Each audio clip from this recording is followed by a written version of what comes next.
अलीकडच्या काळात अनेक तरुण तरुणी सरकारी नोकरीसाठी धडपडत असतात हे आपण पाहिलं आहे. आपल्या स्वप्नांसाठी ध्येयासाठी भारतीय सैन्य दलातील नोकरी सोडून आर्चरी खेळामध्ये भारताला गोल्ड मेडल मिळवण्याचे स्वप्न पूर्ण करण्यासाठी आर्मीमधील नोकरी आदर्श जयवंत दुधे याने सोडली आहे. आदर्श दुधे हा सातारा जिल्ह्यातील वाई तालुक्यातील कडे गावातील अत्यंत गरीब शेतकरी कुटुंबातील मुलगा आहे. त्याने आतापर्यंत नॅशनल गेममध्ये 1 सुवर्ण, 3 रौप्य, 5 कांस्य पदक जिंकून एकूण 9 पदके जिंकली आहेत. तर राज्यस्तरीय स्पर्धेत 12 पदके जिंकली आहेत. मात्र एवढी पदके मिळवणारा आदर्श दुधे हा आता आर्थिक अडचणीचा सामना करतो आहे. अशी वेळ त्याच्यावर का आली हे जाणून घेणार आहोत आदर्श याच्याकडून.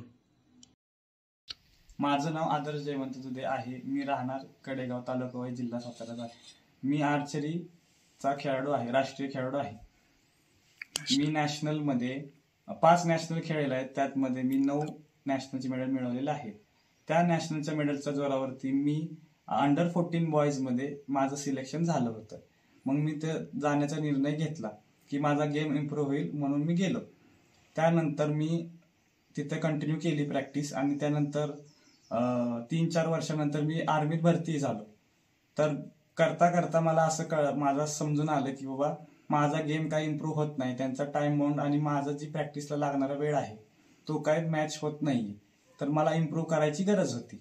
म्हणून मी तेव्हा भरती झाल्यानंतर आर्मी सोडण्याचा निर्णय घेतला की माझा गेम इम्प्रूव्ह व्हावा म्हणून. त्यानंतर मी आर्मी सोडल्यानंतर घरी आलो. घरी आल्यानंतर प्रयत्न केला प्रॅक्टिस करण्याचा कंटिन्यू. पण त्यानंतर एक अशी घटना घडल्या काही माझ्या जीवनामध्ये, जसं की पप्पांना त्यानंतर हार्ट अटॅक आला. हार्ट अटॅक आल्यामुळे परत मी खचलो. म्हटलं काय करायचं आता, प्रॅक्टिस करायची नाही करायची. त्यानंतर त्या वर्षाच्या नंतर परत ऍक्सिडेंट झाला पप्पांचा. मग मी परत खचलो. मी म्हटलं गेम करायचं का नाही, कसा कंटिन्यू करायचा गेम. मग तसं बसं करत मी आतापर्यंत कंटिन्यू केलं. परत माझं मी कॉलेजला ऍडमिशन घेतलं आल्यानंतर इंग्लिशला. ते करता करता मला कॉलेजच्या शिक्षकांनी मदत केली बरीचशी, किंवा तू गेम कंटिन्यू कर, चांगलं केलंयस, निर्णय घेतलायस, देशासाठी करायचंय तुला, त्यासाठी तू निर्णय घेतलेला आहेस. प्रयत्न करतोय पण ते प्रयत्न अयशस्वी होत आहे. कारण की ह्याचा खर्च जो आहे तो पेलवणारा नाही. आमच्या ह्या ज्या घटना घडल्या, आमच्या पप्पांचा ऍक्सिडेंट वगैरे झाला, हार्ट अटॅक आला त्यांना, मग ह्या गोष्टीमुळे मी खूप खचलेलो आहे. म्हणून मी तरीही कंटिन्यू करण्यासाठी मी माझ्या रानातमध्ये 15 गुंठे जमीन आहे आमची वडिलांची. त्या रानातमध्ये मी ग्राउंड साठी जराशी जागा करून तिथं स्वतः प्रॅक्टिस करतो आणि 4 मुलांना शिकवतो. माझ्याकडे जो धनुष्य आहे त्या धनुष्यावरती मी त्या पोरांना शिकवतो आणि मी स्वतः प्रॅक्टिस करतो. मला भारतासाठी काहीतरी करायचं, ऑलिम्पिकचं मेडल घ्यायची ही इच्छाच होती पहिल्यापासून. पण तरी मी आता कंटिन्यू करतच आहे. पण मला जरी ही आर्थिक परिस्थिती नसल्यामुळे मला कोणाची तरी मदत हवी आहे.